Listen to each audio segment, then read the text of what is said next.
It's a film about asylum seekers and music, and it's not necessarily a topic that people enthusiastically jump at, but the music softens the message of the story. And we're very lucky we have some very famous artists who agreed to be in the film. Yeah, Missy Higgins, John Butler, Archie Roach, Dan Sultan, Ganga Jang, Robbie James, lead guitar, who's actually one of the Scattered People band. Katie Noonan. Yeah. Welcome to Justice Matters, the podcast inspiring a world where everyone belongs. I'm your host, Tim Buxton.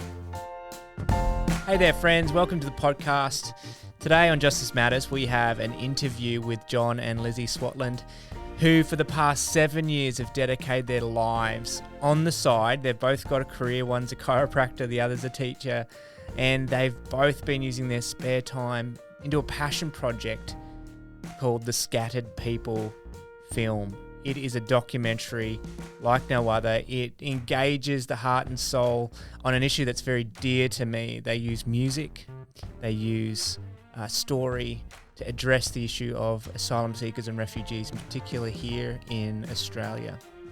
Now, this documentary is available to be seen through private screenings, and I'll have the information in the show notes of how you can be a part of that. I know You Belong is hoping to host some private screenings here in the southeast Queensland region, but there's so many ways you can learn about that film and obviously hopefully get the chance to watch it. It's been featured at a few film festivals around the country, and it's definitely, you're going to hear a lot about what the film's about and hopefully ways you can get involved. And I do want to draw your attention to, as well as You Belong, which is an organisation that's dedicated to empowering refugees to thrive, not only here in Australia, but we've got a huge announcement that we've gone international, and you can learn more about that and the projects and the things that we're going to be doing overseas where the need really is the greatest. You can go to youbelong.international. That's the website, and you can also follow our socials there as well. But before I go to the interview, I also want to say another huge thank you again to all the patrons, to all those that have supported this podcast. We're getting to the end of the season. We're wrapping things up. We hope you have had a great Thanksgiving if you're listening from the US, and as you enter into the holiday season, just know that there is so many opportunities to make this world a more beautiful world for everyone to live in. Thanks for joining me this season and this year, and as we round things out, all the best. Now enjoy this interview with John and Lizzi. John and Lizzi, thank you so much for meeting up with me again. Last time we met at a coffee shop with my beautiful wife, and it felt like just yesterday, but it felt like I was meeting an older version of ourselves. We just felt like just wonderful couple, and went away just so inspired by your journey, and can't wait to hear and share it with us. So welcome to the podcast. Thank you. Thank you for having us, Tim. Yeah. Also inspired about you too, because I heard about you through my school where I work. Oh, really? And when James Nelson told me about what you had done and where you'd lived, that just totally went home. I said to John, we've got to meet this guy. Yeah. So he was very enthusiastic. Yeah, I was. Yeah. And then when we spoke on the phone, I said, I feel like I've known him forever. Yeah. And so it was very easy to be with you and Sarah. It was lovely. So thank you. Oh my goodness, that was a hoot, wasn't it? That was so much fun, and it's only been, time's flown by, but it's probably been a couple of weeks now, and you've had a lot of things happening. You're here to not just talk about your labour of love for the past 7 years, a documentary called Scattered People that highlights the plight of asylum seekers and refugees and really inspires in a beautiful way, and we can talk a bit about that. But you've had a busy week with it, because it's been at where was it on Sunday? Sanctuary Cove International Film Festival. Yeah, we got an honourable mention in the end, and we had a screening on Sunday amongst a number of other films, and very warm and enthusiastic applause. So we really enjoyed. That was a great day. Yeah. Yeah, I mean, when to get that after years and years and years in an audience that you were kind of alluding to earlier, that was probably not necessarily the most what can we say, the most sympathetic towards refugees maybe, or you just wouldn't know the audience? It's a film about asylum seekers and music, and it's not necessarily a topic that people enthusiastically jump at, but the music softens the message of the story. And we're very lucky we have some very famous artists who agreed to be in the film. Can you name a few of them? Yeah. Missy Higgins, John Butler, Archie Roach, Dan Sultan, Ganga Jang, Robbie James, lead guitar, who's actually one of the Scattered People band. Katie Noonan. Yeah. And Baker Boy's in there, some music from him. So where do you stop? I mean, Michael Franti as well. Yeah. Do you know, I've always loved Michael Franti. He's an amazing humanitarian. I don't know if you know, a lot of people don't, but he's an American guy, and I loved his music years ago, and I was always dreamed about, ever meeting him, blah, blah. Anyway, while we were doing all these, sending out emails to see who we would like to have, never thinking they'd say yes, Missy Higgins, John Butler. And then we heard Michael Franti was actually coming to the Caloundra Music Festival. Yeah. So I just wrote an email to his manager, found out, obviously, my manager, and they said yes.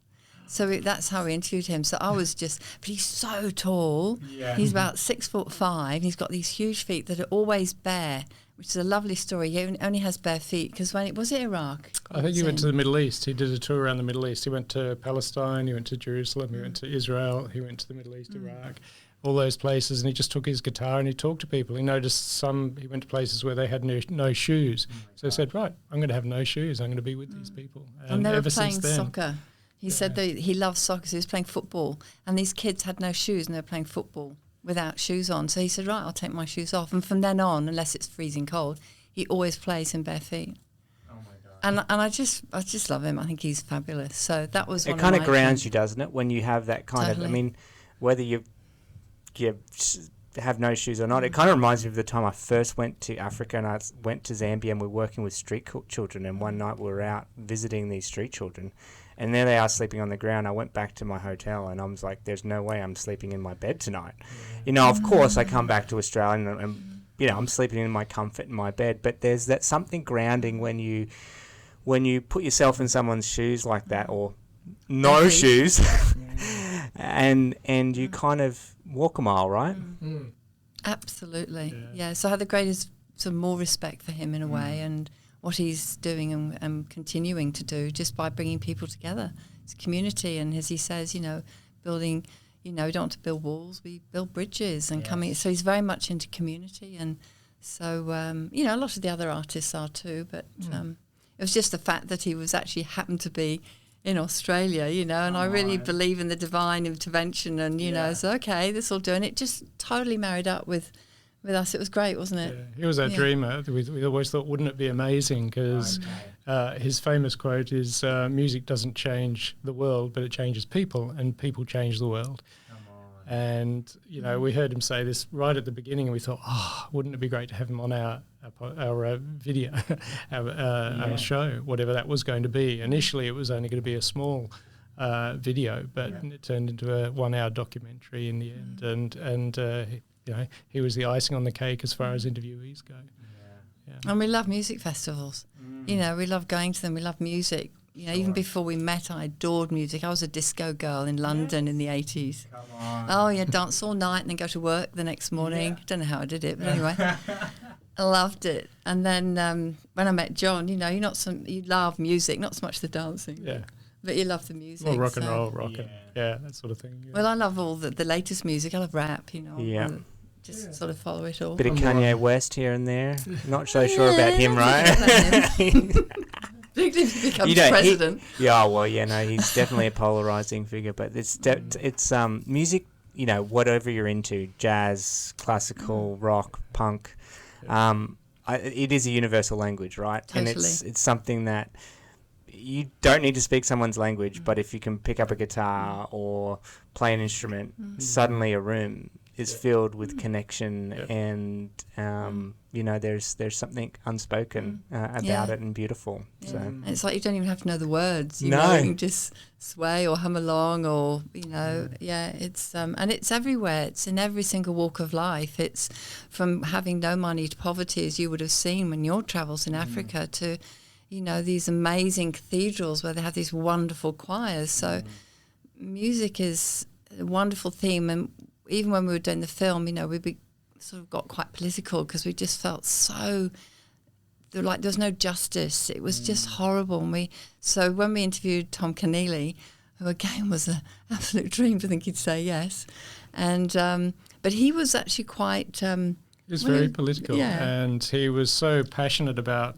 his feelings and what he wanted to say that it all came out jumbled up. And I shouldn't really say that, but it would have been, in the end, we didn't include him in the final sort of edit. And I'm a chiropractor. Lizzie is a teacher's aide, and it's not our first profession making a documentary. So we hired we had on the team Lindy Harrison, who's a fabulous editor of 35 years experience. And we spoke to her with our ideas of what we wanted to do, and she was on board, pretty close to the beginning there. Another humanitarian. And she came and made the story for us. And she actually decided, thankfully, who was going to be in the film and who wasn't going to be in the film. Well, editing's the hardest part, isn't it? I mean, to think that you've spent 7 years to put something into 1 hour.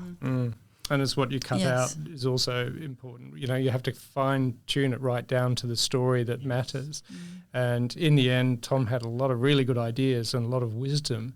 And we'll probably do outtakes, extra pieces, when I get around to doing that, because editing takes a lot of time to do it well. When I used to edit the early stages, I used to do scenes, and I'd show them to Lizzie, and if she'd cry, then I know it was going to be a good scene. Very emotional. Because we wanted to pick the parts that really moved people, made them connect with the people that we were talking about. Yeah, it's a long way from that. What they call it, there's 18 inches from your head to your heart, and to get from that place to your heart, sometimes you need something as powerful as music. You've made me want to interview a musician for my next podcast. So if you could just, put a little note to Missy Higgins or one of the other crew, John Butler, let me know. I'd love to get them on and talk about why they're so passionate about, I'm sure it's not just asylum seekers and refugees. It's injustice in general when we see the poor and the oppressed under the weight of a few powerful people, it's certainly not right. So that's for me is, we both work in the health. John's in the health, but I sort of kind of am too, because I'm being a teacher aide. I help kids with learning difficulties, and so it's not so much teaching them the academic. You've got to get this assignment finished. You've got to finish this exam and swat like crazy. It's more, who are you in the world? What are your pathways that you would, what would make you get up in the morning and go, God, I'm going to work today? I said, because I would do this job for nothing. And they look at me going, you're crazy, miss. I'm going, no, I love what I do. It makes my heart sing. So if you can one day find a job that, I said, then you're living life fully. What's that saying? Find a job you love and you won't work a day in your life. Absolutely. Exactly. And I think, I think about your two professions. One, chiropractor. I've got a neighbour that's a chiropractor, and I think I mentioned that to you. And every chiropractor I've met, they do what they do because they want to help people. There's something that happens when you're able to see someone who's come in. Usually you don't see a chiropractor when you're all feeling really great and good about yourself. Maybe you should. You'd probably be the first person to advocate for prevention is better than cure. Definitely, yeah. Yeah, well, my story is I was, when I was about 8 years old, I wanted to be a stuntman. All through my childhood, I wanted to be a stuntman. So I rode bikes down hills and go-karts and rolled them at the bottom and all that sort of thing, and hurt myself a lot. But I dived into the shallow end of a swimming pool and I hit my head. And for about 6 months, I had terrible migraines every 2 weeks. I would have to go into a darkened room, vomiting, all of that sort of thing. And it was recurrent. And I was facing a life like this, and it was scary. And the doctor couldn't help me. And in the end, my aunt worked for a chiropractor. You're only 8 years old. I was 8 years old. Oh my goodness. And my aunt, my mother's sister, worked for a chiropractor, and she'd had knee pain, and he treated her back and her knee pain went away. So she thought that was pretty good. She went to work for him. She was a nurse. And she said, why don't you bring John along? He might have put his neck out or something like that. And so I went along, I had some x-rays, there was some trouble in my neck, I'd had like a whiplash injury. And down on the table I had one adjustment and then had no more migraines. To this day I've never had another migraine. I've had other headaches. I'm self-induced, but self-induced, not from consuming work, a little too much good wine, maybe. Yeah. And that's always that. From then on, that's what I wanted to do. And I played cricket and football, and I had sciatica, and cricketers back as well. Sure. And in the end, he was able to help me with a lot of those things. So I thought, this is what I want to do, to help people this way. Yeah. But the way it connects with what we're doing now is that I've always been interested in healing and whatever healing is. And back then it was physical healing. Yeah. And then I explored sort of mental and emotional healing, through relationships and children and life. Yeah. And, what I realised, if I have an issue, I have a symptom, if I have a problem, there's usually a solution somewhere, and just to keep going until I find that. And there's a lot of things you try and they don't work. And then, you realise these things work, and in the end you have a skill set or toolbox of things you can do to help yourself mentally, physically, spiritually, and now this is social healing. Yeah, so, I love the way you put that. Yeah. So what we wanted in our film was to watch the film, to hear the music and to see the journey that these people went on, how the Scattered People Band helped the people seeking asylum and change their lives and find their way into Australia in a beautiful way. And there's healing in that. Yeah. And it's so beautiful. And all of the Scattered People Band was so generous and giving, and that's a healing quality, the compassion they had.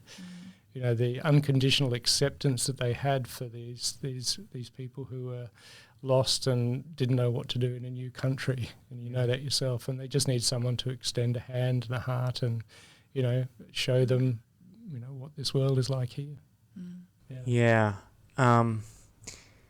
For no fault of their own, they've had to flee, and I think so often we don't understand, or could never even understand, what it would take someone to leave their home, to think that the water and ocean is safer than land, to think that walking on a journey along on train tracks for days, months, weeks is the answer to the situation you're in. And I think that the documentary obviously is all about making that social connection, putting people into that place of connecting with the story, connecting with the people and the humanity side of it, right? Not just the statistics, not just the numbers, not just the politics, not just the media frenzy around it all, which always seems to have an agenda one way or another.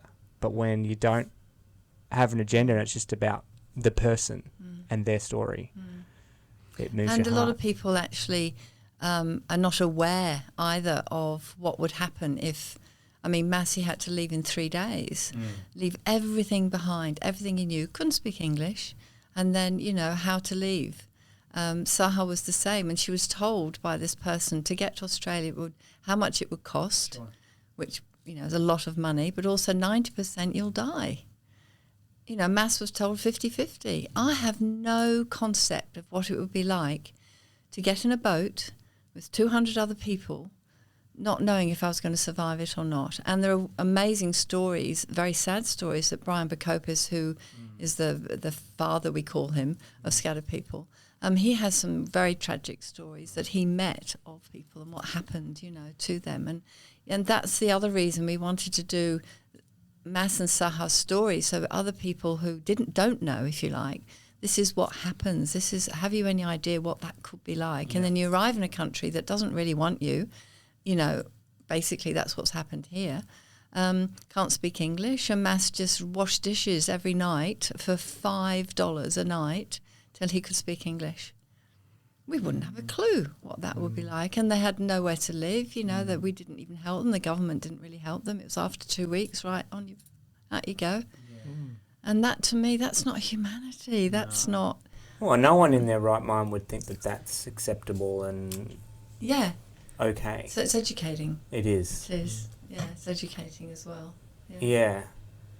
again, that education from the mind to the heart and back to the mind, and it's a beautiful thing. I mean, one of the things I love is that, you know, you talked, I'm just a chiropractor, you said, and you, I'm just a teacher, right? And, but again, both professions that are so geared towards, I mean, here you are coming alongside children, wanting to support them in their journey, such a helping, and others benefit focused. You know, what is it that made you, both of you, obviously who got this, you know, caring heart within you, you know, but what is it that made you decide, hey, we're gonna make a documentary, or we're gonna highlight this issue? Where did it all start for both of you? Well, you better start, because it really started with you.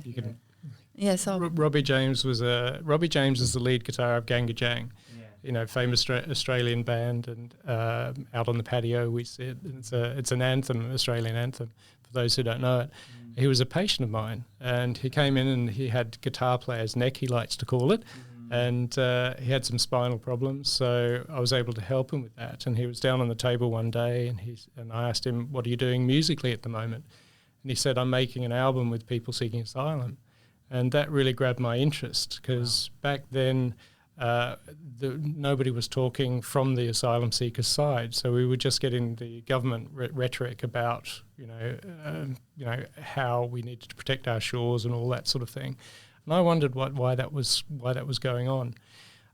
So he was making an album, and I said, well, can we help you promote it? Because we were doing some interviewing, and Lizzi was a fabulous interviewer with her empathy and compassion, and would draw people out with what their story was. And I loved the technical side of the cameras and the microphones, and we both love art and music, and you know, so this was something we wanted to grow into. So we were sort of ready, and then the opportunity was there. But I thought, there's something in it. I felt there's something in this. And so we went around to Robbie's place and we interviewed Robbie, and that went for a couple of hours, I suppose. In the end, he said, I've got nothing to say, and it went for a couple of hours because he just kept talking, saying, but I want to know about it. He said, I haven't got much to say, 20 minutes? And we were going, yeah, thinking, you wait, you know. And then 2 hours later, he said, I didn't know I had that much to say. He was fabulous. Another beautiful soul, isn't he? Gorgeous man. And we only needed one interview for him for the whole show, really. He said it all then. And then we interviewed Saha and we interviewed Mas. We interviewed Mas first, and we interviewed him, and he told us about his journey, you know, why he left Iran, and his journey across the sea into Indonesia, across the sea into Australia, and had the reception he got here. And we were driving home, and we were shattered, because we couldn't believe that these beautiful people, you know, and Sahara and Mas, the same experience. It changed our lives. We thought, we really have to do something to help these people, where they've been so mistreated and so misunderstood, or you know, so rejected, you know, by us, our country. So, and we thought, well, you can't just sit back and say, you know, let someone else fix it. We knew we had an opportunity here, and so what was going to be a 2 or 3 minute promotion of Robbie's album turned into a 1 hour documentary. And on the way home, I was just crying, because I fell in love with Mas immediately. I fall in love with people a lot, you know. But anyway, but he was so amazing. Like, and after the interview, he started cooking lunch, and you know, it's, in the end, he became family straight away. You know, it was just. We thought, gosh, you know, where's all this? There's no that giving of, hey, here I am, you know, and then to candidly tell us his story, and some of the parts that I could feel were not, he didn't want to go there. And so we continued sort of filming, and then I just went back just a little bit, and then I remember him saying, do you know, he said, I haven't thought about this since I left. And I said, you don't have to talk about it. And he said, no, I want to. So it was healing for him too. And so it was an immediate sort of, right, what are we going to do? We hadn't a clue, but what are we going to do? We have to do something. So we just thought we'd do lots of interviews, and we interviewed the Scattered People band, the story of the band. There's many interwoven sort of stories in the film, which makes it quite complex and watchable because it sort of trots along quite nicely and keeps people's interest. And the story, we didn't know what that was going to be, but we just kept on in that direction. And we just kept filming everyone who said yes. That's the process, right? Just keep going. And It was very organic, It was, we didn't know how or what we were going to do. But after we got all the interviews, then it was, what are we going to put between? There's nothing worse than just heaps of talking heads. Sure. So then it was being more creative, and then so we go out and start filming Scatter People Band playing and singing and and landscapes. And you did some. John's really good with the camera. He did some great shots. It was all fun, but that was a fun part. Just being creative with that. And there were lots of stories that we didn't have. We couldn't get footage for, so we looked around for an animator. Missy Higgins does a fabulous song, "Oh Canada," and it's all animation. And there was this fabulous animation. It was really moving. It's "Oh Canada," everybody watch it. Makes you cry. And so we found out who the animator was, approached him, and he said, "Yes, I'd love to help you do what you're doing." Well, we met him in Melbourne for a quick coffee, ended up having lunch, ended up meeting his wife and daughter, and we're friends. Yep. I mean, he just totally said, "I want to do this." But, isn't that what's possible with everybody? Absolutely. To think that some people that are so completely different to us, if we just have the art of, I would say, holding space for people. What you did in your interview was not have an agenda and prod and pry, but you held space for somebody to actually share their story in a way they've never been able to share before. And when we meet people, so that's one of the things I love about the Middle East, right? Yeah. Like, even if you go to a business meeting, you talk, there's chai, there's tea, there's food, you talk family, you find out everything about the other person. Literally, the business part is like the 3 minutes at the end that you've come for is what you kind of address. But that hour and a half meeting is like, hey, this is what it's about. I love that. And that can always be used and abused in different ways and manipulated. But the beautiful thing, I think, about even just thinking about that, when I enter into space with somebody, so often the clogs turn, what do I get from this? What do they give to me? How do I... This, but if you just hold space and be curious... That's the curiosity, that's what I was going to say. No judgment and just... Then who knows who could be your friend for life, right? Yeah.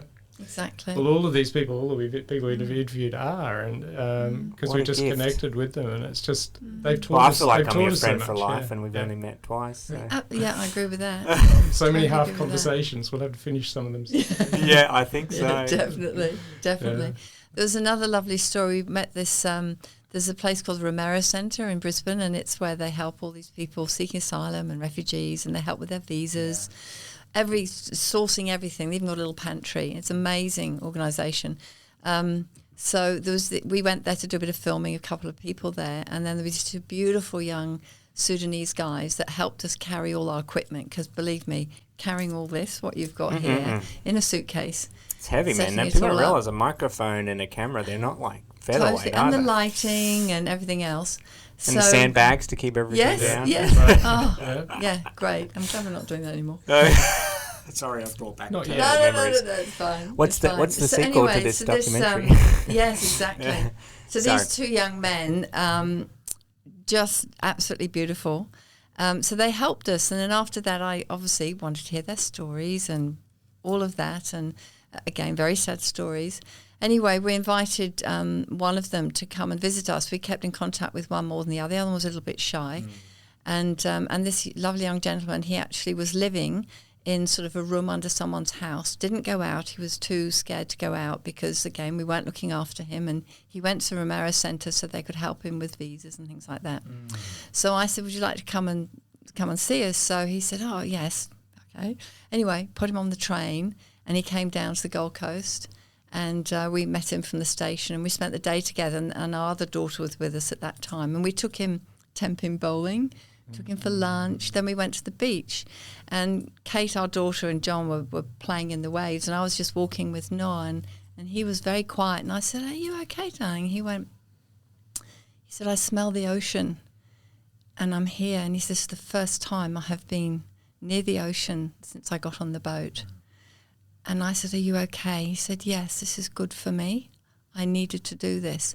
Do you know, from that time that he spent with us, changed his life. So we have no idea the little things that someone can do. Yeah, that's right. He is now doing uni, he got a job, he moved, he's doing so well. And this confident man who English was fairly it was great, but now, and he's studying, he was a qualified engineer in Sudan, and now he's had to redo it here in Australia. But he already had 3 degrees, I think, already. So yeah, and spoke 4 languages. So much potential and so much for Australia. And all of these people, they're artists and they're architects. They're great artists and musicians, but they should be allowed in. And Tom Keneally said it beautifully. He said, these are the people we need. They've got the guts to get up and get across on a boat, find their way in the world, and they come to Australia and they just want to keep going. They want to build that new life, and they've built Australia. You know, you've hit the nail on the head. These are the people actually we need in times of uncertainty and crisis,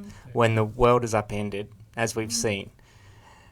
We want them in our corner. Who are the people that have shown resiliency when you've lost everything, when the uncertainty comes your way, and have found a way and made a way to get to wherever they've got to?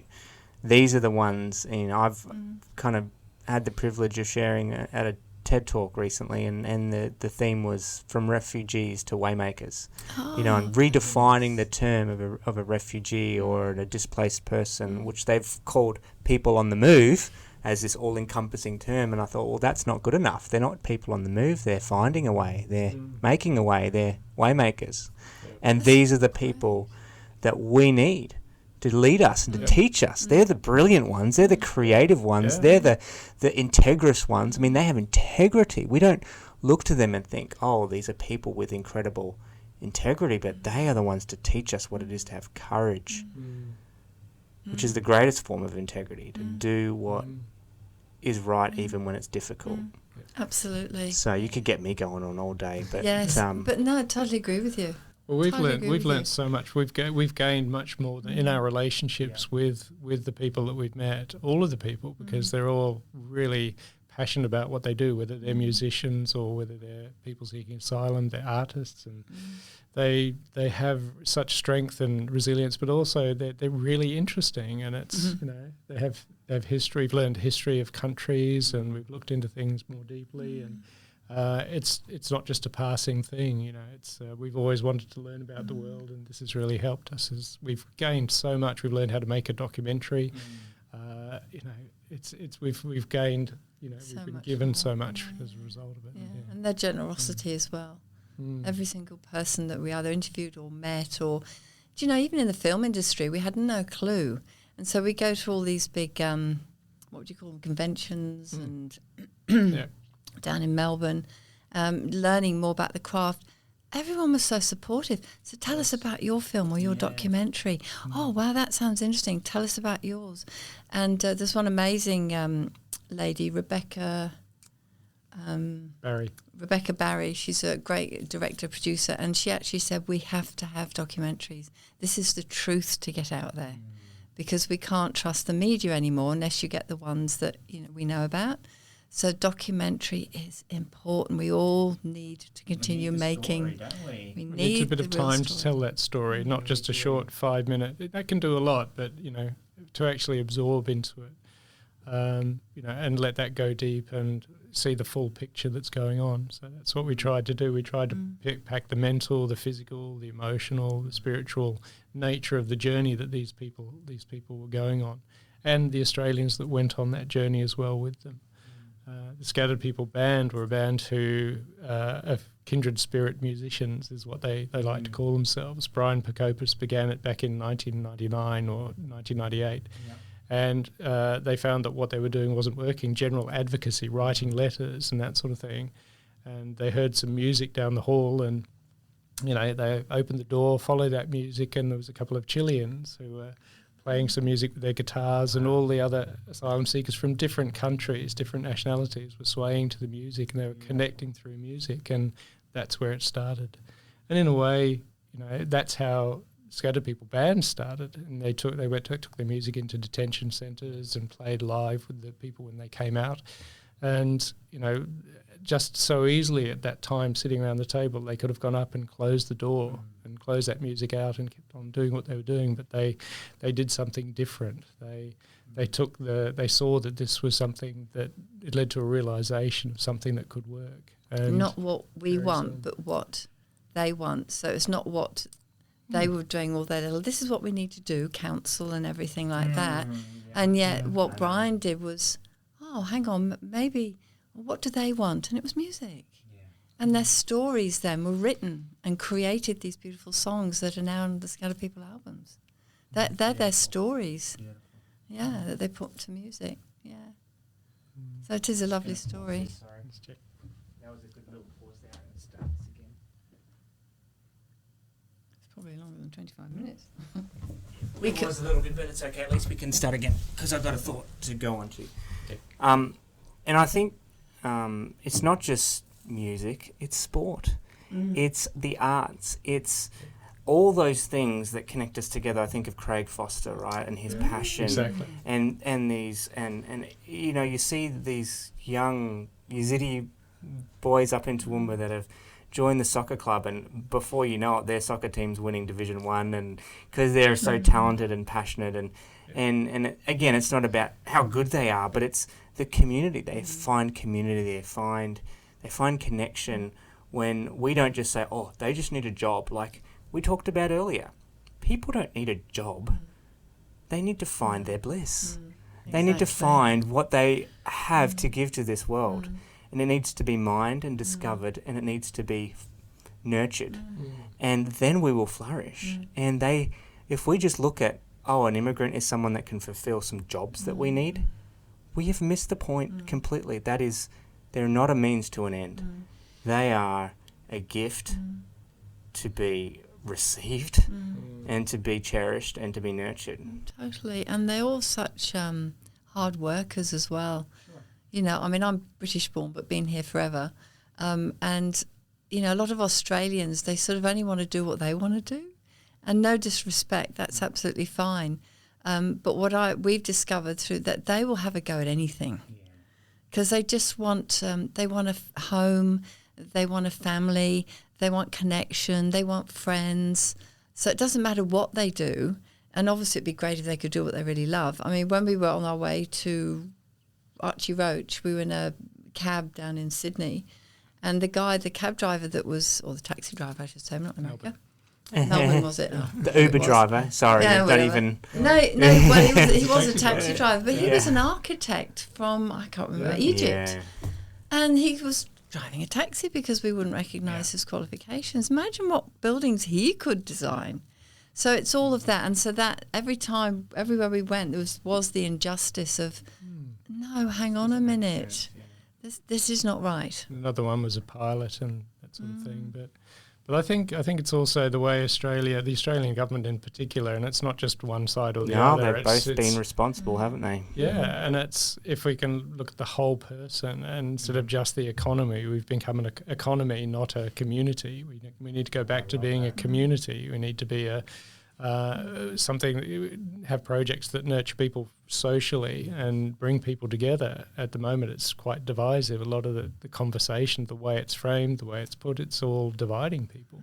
So we need to find ways, have a government and have leaders who can use words that bring together, like the Nelson Mandela's. Not that we'd get one, we could do in Australia. Well, the Martin Luther Kings, Absolutely. I have a dream, inviting people into a better story rather than calling people out. There's something to be said for true leadership that does that. You're right. I love that, what you said. Yeah. We've become an economy, and we need to go back to being a community. Yeah. That's not my idea, but it's just something that I've grabbed and I've said that's... Well, who's got an original idea? We've all borrowed it from somewhere, It's a great idea, yeah. And it needs to be highlighted, I think, for sure. Love it.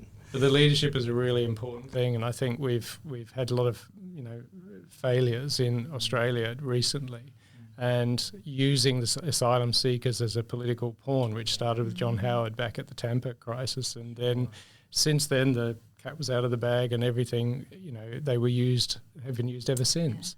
and for political points to scare Australians. Well, it's happening again right now in Belarus and the Polish border. It's happened. It's happened in Pakistan, Afghanistan border there. There's apparently thousands and thousands a day going back into Afghanistan from Pakistan, and whilst at the other end they're trying to flee and get out, and only just recently, Turkey and Greece have had their, I think 400 Afghans just made it to the island of Greece, and Greece has now built like 5 38 million euro refugee camps that look more like concentration camps, to be honest. They're like these concrete barbed wire processing places, and it just, people just don't know this is going on right now. They don't realise that these people are becoming dehumanised, and they're not just these people. They are, as we've said, and as you discover when you get to know them, the most beautiful. They're the victims of the things that we seem to be so afraid of. But in the film, in our film, Brian said that they asked what they thought of at 3:00 in the morning, and it was about, the memories that they had, but most of them all talk about love. They're not bitter or twisted, or, they just want love like all of us, and that's what we wanted to put through the documentary, to bring people together, not apart. And they just want to be safe as well. Yeah. Safe and start a new life. And do they want that? And if you ask them, would you love to go back to your home if it was safe? What do you think they would say? They always say yes. Always say yes. I miss their culture. If I could, I would go back. If I could, I would. Yeah. If it was culture, safe. The culture, the language, it doesn't, And I think it's not that they're not grateful for here, but we think that they just don't want to be where they are. There's this, there's this thought that's like, no, they like, trust me. I've lived in the Middle East, and I miss it, and I was not one of it, but the community and the love and the hospitality you talked about, is it Saha? Saha making you walk into any Iraqi or Syrian refugee home, or anyone really, African, the food, the spread, the table, and the sweets, exactly. You'll go out fuller than you've ever been before. And, we kind of like, someone knocks at our door and we don't know who they are, and we're like, peer through the screen door, like, what are you doing here? Like, there's something that we so lack in our sense of community, right? Yeah. That they have to bring to our way of life. And they live in their own communities dotted around, in our cities or whatever, because of our lack of wanting to include them.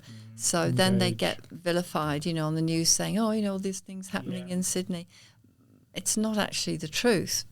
They stay in their communities most of the time because majority of us, sadly and unfortunately, don't welcome them and think, not like me, that horrible, I hate it. But it's our leaders that create that environment, exactly. I think, and that's why I come back to that all the time. I mean, we've given you a book called Humankind, which I would like to recommend to everybody because it's about the essence of it is that as human nature, we want to communicate, we want to connect, we want to be with other people. We're gregarious, and generally, if we're given the opportunity, with two people who are open, we'll get on. We'll work things out. If we can hold space for one another and allow that magic to occur, right? Yeah.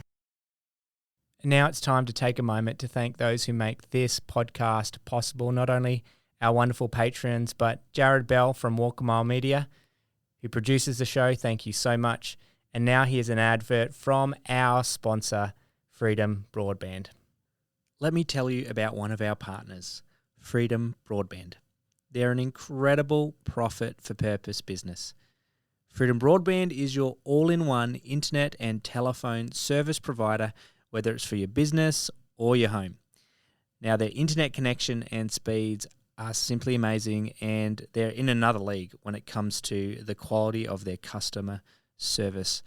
But here's what really sets them apart. When you switch to any of their services, they'll donate $5 every month to a non-profit cause of your choice.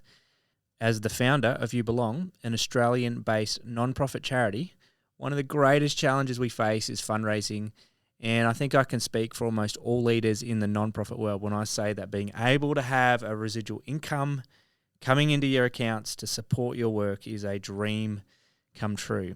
And like most non-profits, our work is dependent on the generous support of individuals and groups that share our passion to empower refugees to integrate and thrive here in Australia.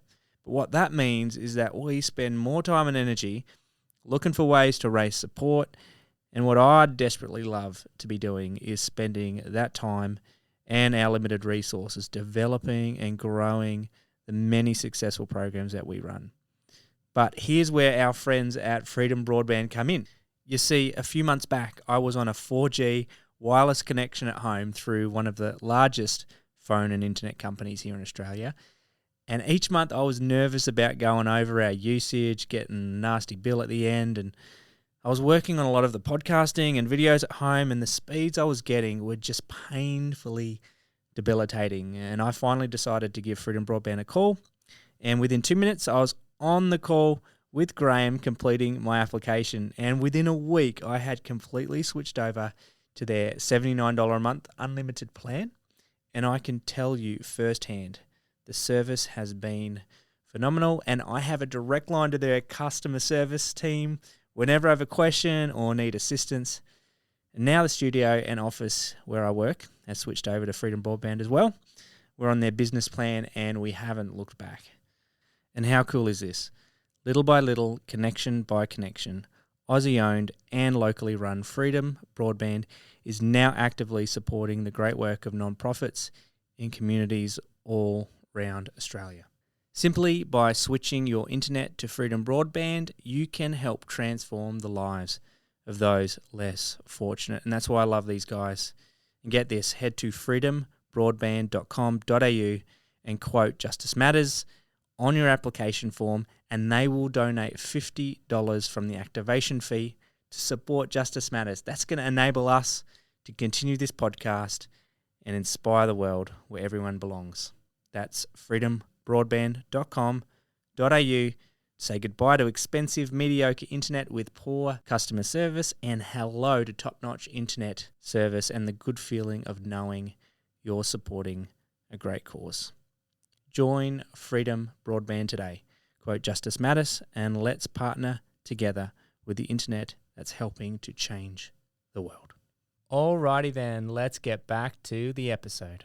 When all the men were on Manus, and I, through various organisations on, would you believe, Facebook, dear Facebook. You don't want this in the edit, do you? Or you do?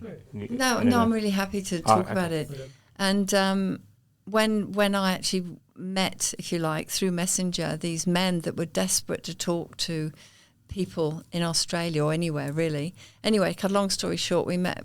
There were so many of them. I had to, being so busy with the film, with school, I had to sort of just break it down. Eventually, there was one particular man, his name's Imran, it's a common name, it's fine. And he was on Manus, and he was actually phoning me when they were invading there, and because do you remember the story? They barricaded themselves in because they were going to be moved to this other place, facility. And he was saying, "Please help me." And I mean, I was crying. I mean, what could I do? So eventually, long story short, was we kept communicating. Eventually, they all got sick, like they did in Manus, and they were brought to Australia. And he was in Melbourne in hospital, and then eventually he went to Mitre. And it was his birthday, and we decided before COVID that we'd go and visit him in Mitre. And that brought me undone because it was like going into a prison camp. It was absolutely appalling. And we weren't allowed to take anything in there, even though I got this birthday cake. It had to be sealed. We had, how many pages did we have to fill out? It's about a 12 pages every time you want to go into any detention centre, whether it's Brisbane, whether it's Melbourne, and the people who go in to just meet these people and just give them someone to talk to, they have 12 pages every time. And if they get something wrong, they get rejected. So to the whole process, we were determined to do it, and we did. And we were only allowed an hour, and I weren't allowed to take anything in, not even a bottle of water, nothing. And they only allowed me to take in the birthday cake because I basically pleaded. And Imran, first time we met him, he said, no, is it okay? And he was very humble with these guards that were not very nice. And we sat and we talked. But, and we went to see him again another time. We took our daughter with us, Kate, as well. And so again, but it was, they weren't allowed to go outside. It was, and then they were moved to the hotel. So we went to MITA, then they were the hotel. They weren't allowed to go outside. So imagine being stuck in a hotel room for a year. I mean, it's been 3 of them to one room, no fresh air. All the windows, sealed, and they had this funny little gym they were allowed to go to in the morning, which was all enclosed again, no fresh air, and that made me realise, wow, we are totally dehumanising these people that have done nothing wrong. They just wanted to be safe. Just fled for their life. Yeah. Just wanted to be safe. Yeah. If that's how we welcome the stranger, if that's how we welcome the foreigner, those in seeking refuge, right? I mean, you have a guest that comes to your house. I mean, my wife made me mow the lawn the other day. We had some friends coming over. You get the nice food out. You get the nice plates out. You welcome them. Yes. You make them feel like they're an honoured guest, right? Absolutely. And more so somebody that has gone through what they've gone through. More so somebody that has, experienced the trauma that you and I would never could even relate to. How much more should we open the floodgates of welcome, of kindness, as you alluding to, Even letting more people into the country, Yeah, I mean, we don't have all the answers. We had 10 questions that we took around to all our interviewees and asked them, and at the end we said, well, what's the solution? And Benedict Coyne was a Australian Lawyers for Human Rights president at that time. And he said, look, I don't have the answers, and there are intelligent people who have. They just need to be given the forum and the opportunity to work. Well, do you know through. who probably have the answers? Yeah. I think they do. Yeah. And it comes back to like us thinking in our position what they need, what they want, and not recognizing that the solutions to the problems that they're faced with are within them. If we would empower them and give them the voice and the dignity. I've discovered that wherever I travelled throughout the Middle East, North Africa, and some of the trainings I did is we would sit down with local community leaders and we wouldn't be like, here, what we have to teach you. We just use the Socratic method and just ask them questions. And they'd realise, I mean, it's one of the most successful, I remember seminars I led for a few days with a group of leaders in Elminia, Egypt, which was the capital of the Muslim Brotherhood at the time, and had police escorts for the whole time we were there. Couldn't even move. But these beautiful, humble community leaders. You know what their takeaway at the end of those few days we spent with them? We don't need America. We don't need the West. We have everything we need here. All the resources we need are here. And I'm like, you go away thinking, wow, like if. When we talk about finding answers, they hold them, and I think it's beautiful when we give and when we see, like, not as refugees, as people to help, but as people to be our teachers, as to people to be. There's a mutual exchange, right? Yeah. They've got the answers to solve some of Australia's greatest problems, Another friend of mine I've probably shared this before on the podcast, but she's lost her leg. And do you know who is the leading prosthetic surgeon? It was an Iraqi refugee who came by boat. Yeah. And he's developed... developed this, and they've become close friends. Yeah. And oh my goodness, like... if we can just set them free. I mean, the thing is for me here, yes, I absolutely agree with everything you said. Listen to their stories, which I absolutely adore, and welcoming. But it's not wanting to get too political now, but it's to do with our government, and so they don't have visas.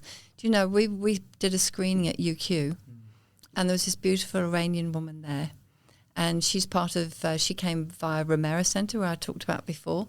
And she was telling me about when she came over here with her 2 young sons, And now they are 14 and 12, something like that. And she showed me her phone and she said, here's my visa.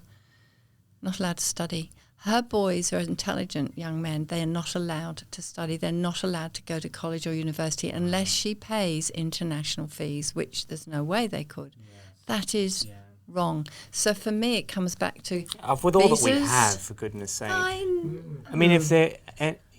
she's been here 5-6 years, and her boys and it's can't go to probably uni. a temporary visa that you don't even know. I mean, I know what it felt like to have to renew my visa every 6 months, and you go through the anxiety of like, are they going to let me stay? What's going to happen? I mean, did it twice, you know? Yeah, they're mostly bridging visas. Yeah. They have to tell the whole story, and it re-traumatizes every time and over again, and many of them have gone back. You know, they've had to go back, and sometimes to terrible consequences. So, you know, we can do things a lot more with a lot more We can humanity. do a lot more here.